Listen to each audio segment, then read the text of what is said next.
Online facilities जो ठीक है, बहुत शुक्रिया साहिल आपका तमाम जानकारी साझा करने के लिए।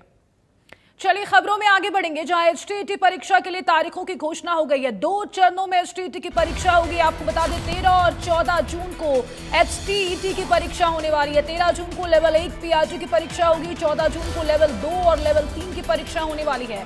सुबह टीजीटी लेवल 2 की परीक्षा होगी, शाम में लेवल 3 पीजीटी की परीक्षा होने वाली है। बड़ी खबर निकलकर सामने आई है, आप तक पहुंचा दें। एचटीईटी परीक्षा के लिए तारीखों की घोषणा कर दी गई है। बड़ी जानकारी है इस वक्त की। शाम में लेवल 3 पीजीटी की परीक्षा होने वाली है। 13 और 14 जून को एचटीईटी की परीक्षा होगी। आपको बता दें बड़ी खबर निकलकर सामने आई है। शाम में लेवल 3 पीजीटी की परीक्षा होने वाली है। सुबह टीजीटी लेवल 2 की परीक्षा होगी। बड़ी खबर है इस वक्त की, आप तक पहुंचा दें। बड़ी और अहम जानकारी मिल रही है। 13 और 14 जून को ये परीक्षा आयोजित होने वाली है। एचटीईटी परीक्षा के लिए तारीखों की घोषणा कर दी गई है।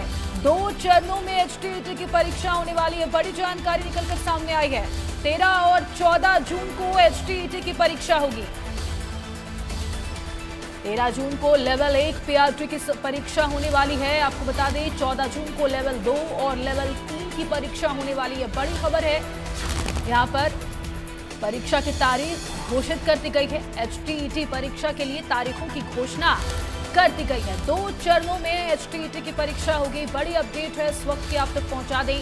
13 और 14 जून को एचटीईटी की परीक्षा होने वाली है।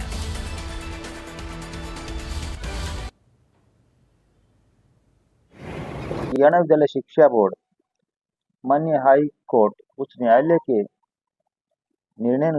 निर्देशानुसार जिस प्रकार से एचटेट की परीक्षा का आयोजन हर वर्ष करवाता आ रहा है, वर्ष 2025 की एचटेट परीक्षा अभी ड्यू थी, क्योंकि इसका कारण पीछे काफ़ी अपरिहार्य कारणों की वजह से परीक्षा का संचालन होना संभावित नहीं था।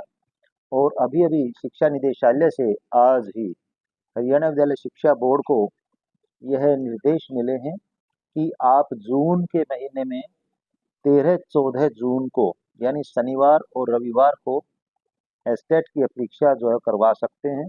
इसमें 2 कंडीशन साथ में और ध्यान में रखने की बात कही गई है।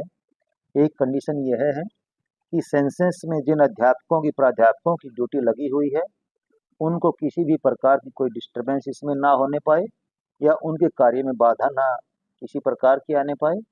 इसके अलावा दूसरी बात यह है कि जिस प्रकार से लू का प्रकोप आजकल है, इसकी भी जहाँ तक हो उसकी संभावना को ध्यान में रखा जाए। तो जहाँ तक 13-14 जून की बात डिसाइड की गई है हरियाणा विद्यालय शिक्षा बोर्ड द्वारा, शायद तब तक लू का प्रकोप भी कम हो जाएगा। अभी यदि मैं आपको एक जो प्रेजेंट स्टेटस है, संख्या जो है अभ्यर्थियों की, वह लगभग 2,45,000 है और एक परीक्षा केंद्र पर 300 अभ्यर्थी जो हैं परीक्षार्थी परीक्षा देते हैं। तो उस हिसाब से यदि हम लगभग अंदाज़ा लगाएं तो 820-25 के आसपास 820-825 के आसपास सेंटर्स जो वो बनेंगे। इसके बावजूद मैं यह बताना चाहूँगा कि कई बार परीक्षा केंद्र कम और ज़्यादा संख्या की वजह से कुछ कम ज़्यादा हो सकते हैं। L1 परीक्षा जो होती है वह पहले दिन होगी, लेवल 1 परीक्षा जिसे आप कहेंगे। L2 परीक्षा दूसरे दिन सुबह की पारी में होगी। L3 परीक्षा अगले दिन शाम की पारी में होगी। इसके बावजूद यदि किसी प्रकार का कोई प्रतिवेदन मिलता है या कोई बदलाव इसमें किया जाता है L1, L2, L3 में, तो उसके अकॉर्डिंग अभ्यर्थियों को बाकायदा सूचित कर। और तमाम जानकारी के साथ विशेष संवाददाता रवि जांगड़ा भिवानी से इस खबर पर हमारे साथ लाइव जुड़ चुके हैं, उनका रुख करेंगे। रवि, एचटीईटी परीक्षा की तारीखों की घोषणा हो चुकी है, कुल कितने अभ्यर्थियों के शामिल होने की उम्मीद जताई जा रही है और इस परीक्षा की पारदर्शिता सुनिश्चित करने के लिए धरातल पर क्या कुछ कदम देखने को मिल रहा है? बिल्कुल अशदब, एक बड़ी परीक्षा माना जाता है हरियाणा में और एक बड़ी चुनौती भी माना जाता है। हरियाणा अध्यापक पात्रता परीक्षा को विद्यालय शिक्षा बोर्ड की अति महत्वपूर्ण परीक्षा होती है। एचटेट यानी हरियाणा अध्यापक पात्रता परीक्षा भावी शिक्षकों की परीक्षा, और इस परीक्षा के लिए हर बार चाक चौबंद व्यवस्थाएं की जाती हैं। इस बार की बात करें, हालांकि ये परीक्षा को लेकर के बार बार तिथियां मुकर्रर की गई थी, लेकिन परीक्षा नहीं हो पाई थी। वर्ष 2025 की परीक्षा अगर जिक्र किया जाए, 2024 की परीक्षा 2025 में 30 व 31 जुलाई को संचालित करवाई गई थी। 2025 की परीक्षा हालांकि दिसंबर के महीने में आयोजित करवाई जानी थी, लेकिन हो नहीं पाई थी। उसके बाद जनवरी फरवरी की तिथियों की बात आई थी, लेकिन तब भी नहीं हो पाई थी क्योंकि बोर्ड की परीक्षाएं थी, दूसरी परीक्षाएं थी।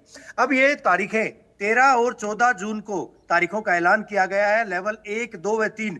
हालांकि पहले देखा जाता था कि पहले दिन यानी शनिवार के दिन अगर परीक्षा की बात करें, लेवल 3 की परीक्षा यानी पीजीटी की परीक्षा जी। आयोजित की जाती थी, लेकिन इस बार पीआरटी की परीक्षा लेवल 1 की परीक्षा आयोजित करवाई जाएगी पहले दिन सायंकालीन सत्र में।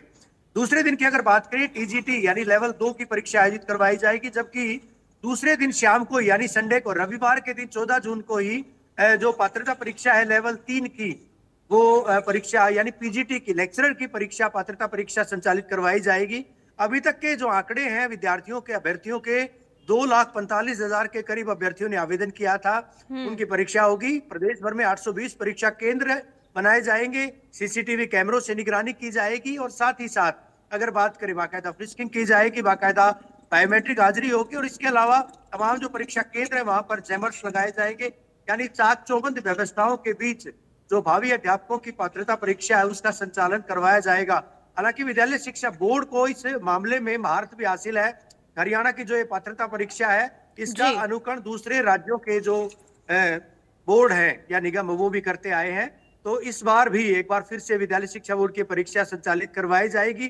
परीक्षा की तैयारियों को लेकर आज बोर्ड के द्वारा, हालांकि आज आधिकारिक तिथियों की घोषणा की गई है, 13 और 14 जून बाकायदा तिथियां घोषित की गई हैं। अगर किसी तरह का बदलाव विद्यार्थियों के केंद्रों में परीक्षा के अगर बदलाव में लेवल 1, 2, 3 में होता है तो वो भी बताया जाएगा। विद्यालय शिक्षा बोर्ड के अधिकारियों का ऐसा मानना है। साथ ही साथ क्योंकि अध्यापकों की ड्यूटियां सेंसस में, जनगणना कार्य में लगी हैं, वो भी प्रभावित ना हो, वो भी बाधित ना हो, इस बिल्कुल। तरह की व्यवस्थाएं की जाएगी। हीट वेव का प्रकोप, उसको देखते हुए भी तमाम व्यवस्थाएं समुचित किए जाने के दावे विद्यालय शिक्षा बोर्ड के अधिकारियों के द्वारा किए जा रहे हैं। बिल्कुल। और अभ्यर्थियों की बात कर ली जाए रवि, तो परीक्षा केंद्रों तक पहुंचने में उनको कोई असुविधा का सामना ना करना पड़े, इसको लेकर क्या कुछ व्यवस्थाएं हैं? और खासतौर पर अगर दिव्यांग अभ्यर्थियों की बात कर ली जाए, उनके लिए क्या कुछ व्यवस्थाएं आप देख पा रहे हैं? देखिए, व्यवस्थाएं तमाम तो माकूल की जाती रही हैं हर बार। और एक अहम बात यह है कि विद्यालय शिक्षा बोर्ड की एस्टेट की परीक्षा, जिसको लेकर बड़े सवाल खड़े होते थे, उस परीक्षा के दौरान अभ्यर्थियों को गृह जिलों में परीक्षा का अवसर दिया जाता है। ये बड़ी बात है कि अभ्यर्थी जो है उनको दूर नहीं जाना पड़ेगा। बेहद गर्मी, हीट वेव का प्रकोप और साथ ही साथ लू जो है चलेगी, ऐसे में अभ्यर्थियों को मशक्कत नहीं करनी पड़ेगी। अपने गृह जिलों में ही वो जो परीक्षा केंद्र बनाए जाएंगे वहां पर परीक्षा दे पाएंगे। हालांकि अभी तक की जो प्रारंभिक रिपोर्ट है, प्रारंभिक जो आंकड़े हैं, उनके मुताबिक 820 परीक्षा केंद्र बनाए गए हैं। 2,45,000 के करीब अभ्यर्थी परीक्षा देंगे। यानी एक परीक्षा केंद्र पर 300 के करीब परीक्षार्थी, अभ्यर्थी अपनी परीक्षा देंगे। दिव्यांगों के लिए अलग से व्यवस्थाएं की जाएंगी। दूसरे अभ्यर्थी हैं, महिलाओं की बात करें या दूसरे अभ्यर्थी हैं उनकी बात करें, उनके लिए भी अलग से व्यवस्थाएं हर बार की जाती हैं। वो बोर्ड के द्वारा नोटिफिकेशन जारी किया जाएगा, तमाम वो चीजें की जाएंगी। अभी फिलहाल की अगर बात करें, आज तिथियां मुकर्रर की गई हैं, उसके बाद ये परीक्षाएं संचालित करवाई जाएंगी। ठीक है, बहुत शुक्रिया है आपका तमाम जानकारी साझा करने के लिए। खबरों में आगे बढ़ेंगे, बड़ी खबर का रुख करेंगे। आपको बता